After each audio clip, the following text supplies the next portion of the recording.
Minha gente, olha, não havendo nada que me estimule a grandes assuntos aí, o noticiário do fim de semana foi bem aquela macarronada de sempre. Daqui a pouco o Luiz Orengo, o Rodrigo Orengo em Brasília vai contar para nós como é que está andando a semana, ou como é que vai andar a semana em Brasília, uma semana que muitos dizem decisiva para tal reforma da Previdência. Resta saber que reforma, cada um diz uma coisa, e o que mais se diz é que essa reforma, mesmo que venha a ser aprovada, especialmente se incorporar as emendas que o PSDB está exigindo para poder dar seus votos à aprovação da reforma, ela será apenas um fragmento, uma fração, né, diminuta daquilo que os seus próprios autores originalmente pretenderam.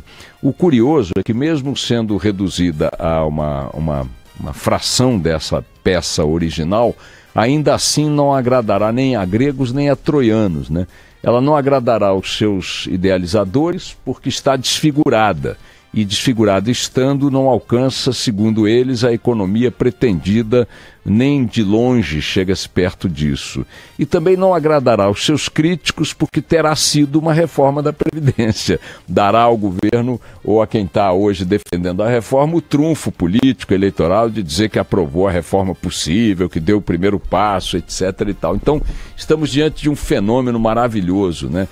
Depois de 2 anos quase de discussões febris em torno de um assunto que mobiliza a classe política para cima, para baixo, os partidos, que fez com que o Planalto montasse um gigantesco balcão de negócios em Brasília, oferecendo cargos, emendas, verbas, nomeações, tudo que vocês queiram imaginar, um desgaste monumental para todo mundo. A própria esquerda, num certo sentido, o próprio PT, né, o próprio Lula, né, que foi, aliás, o único a realizar uma reforma da Previdência no seu primeiro governo, de forma tão categórica, que expulsou deputados, parlamentares do PT que não aprovaram a reforma naquela época, uma reforma que foi duramente combatida pela esquerda do próprio PT e pelos partidos mais à esquerda do PT e pelas centrais sindicais. Então vejam, Lula hoje é contra a reforma, mas já fez uma reforma.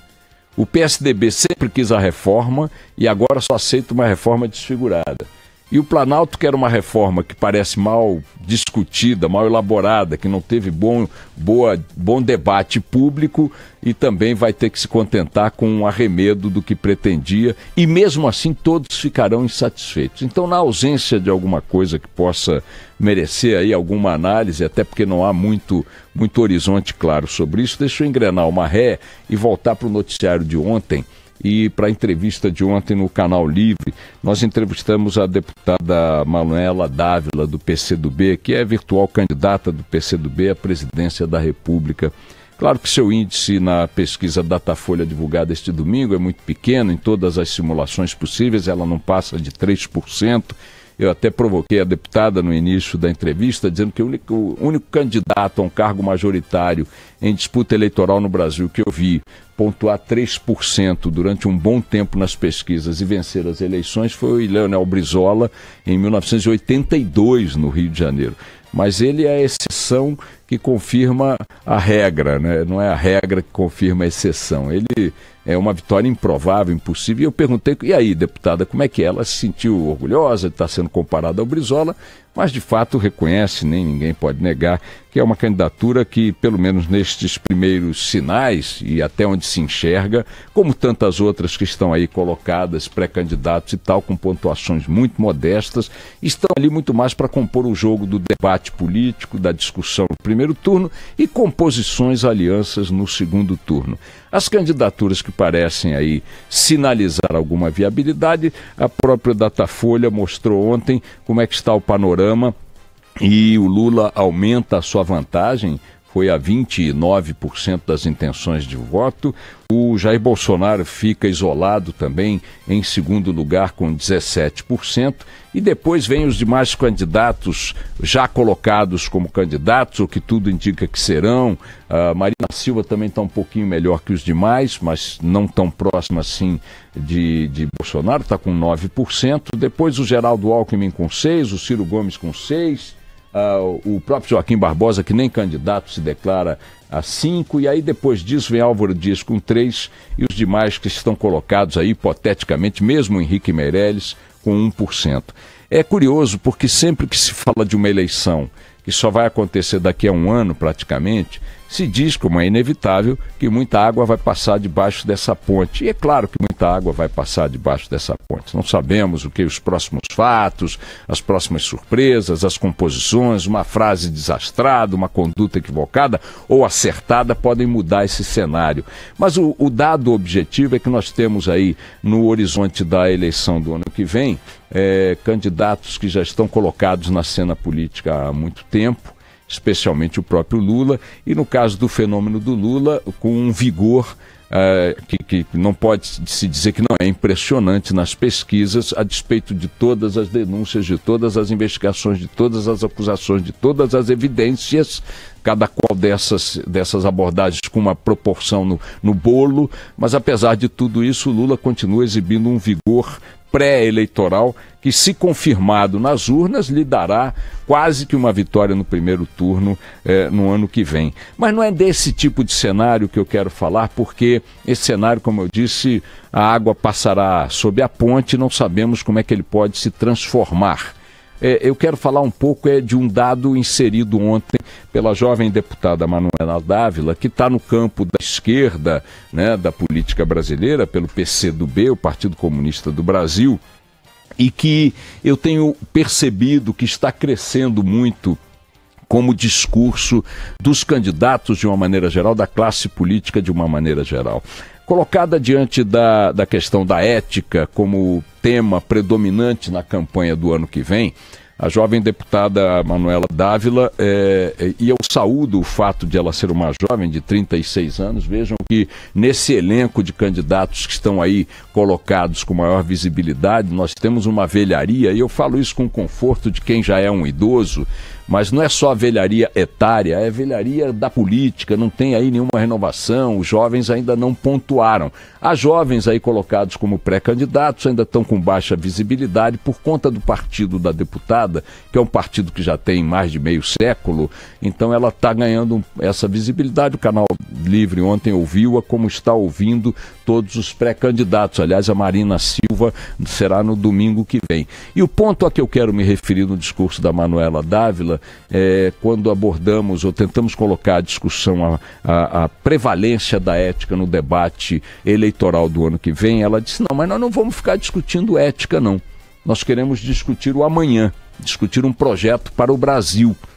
E deu a entender que confirmando um pouco uma percepção que eu estou aí consolidando em relação a outros campos ideológicos na disputa eleitoral, tanto a direita, quanto o centro, quanto a esquerda, parece que a classe política caminha para o cenário de um debate presidencial, onde a questão da ética será deliberadamente jogada para um terceiro, quarto, quinto plano. Quando, na minha percepção, e eu posso ter cometido um erro primário nessa avaliação, a ética lideraria o debate político no ano que vem. Por ser esta a mudança do padrão ético, uma demanda que eu imagino que seja a demanda do povo, da sociedade brasileira.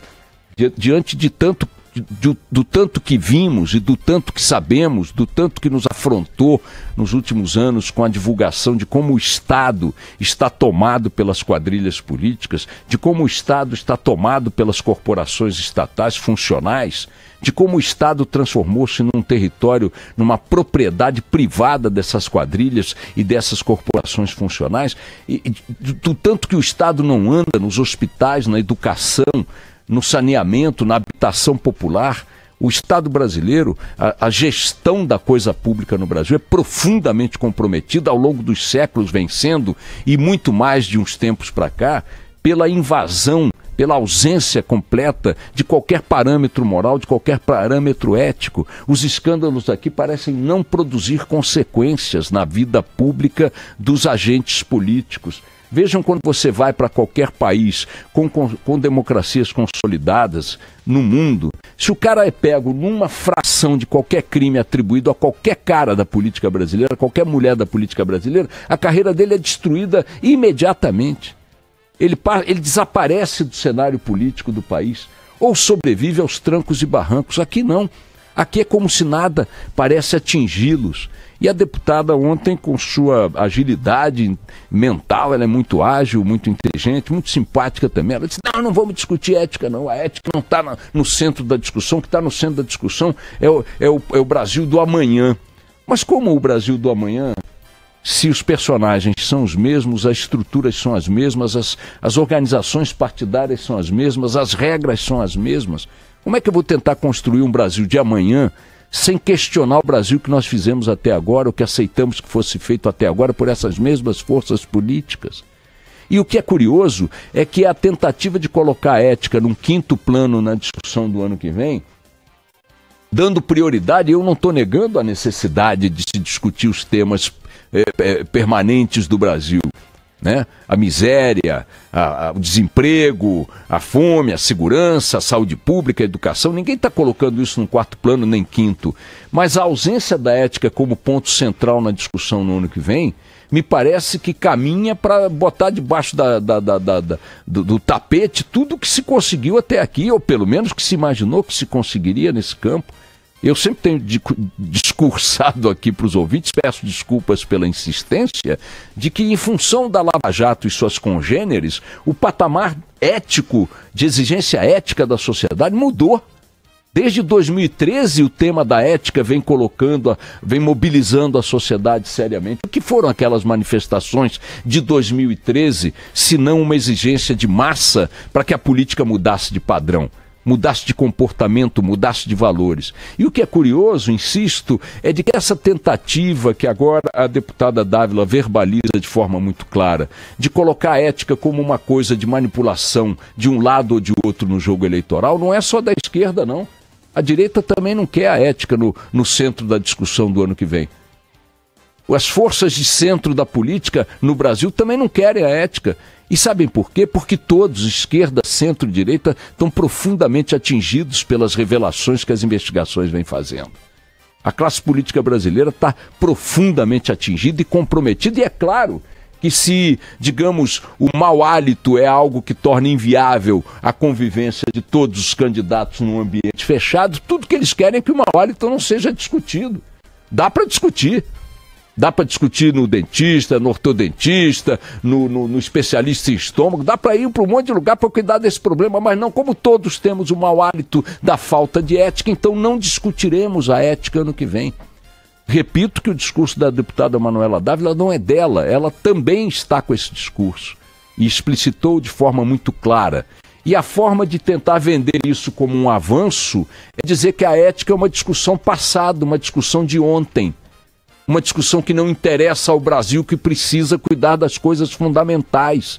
Então eu diria, olha, todas as coisas são fundamentais, mas sem ética não poderão ser tratadas por nenhum país que se leve a sério, por nenhuma sociedade que se leve a sério. Ou alguém ignora que a saúde pública no Brasil é o que é, porque se rouba desesperadamente, incontrolavelmente na saúde. Ou que a educação está do jeito que está, porque falta dinheiro para a educação, porque o dinheiro é desviado para tudo quanto é bandalheira. Ou que não tem construção de casas populares, porque cada projeto que você contrata, o superfaturamento é não sei de quanto. Me digam uma única obra no Brasil que tenha acabado no prazo e dentro do orçamento.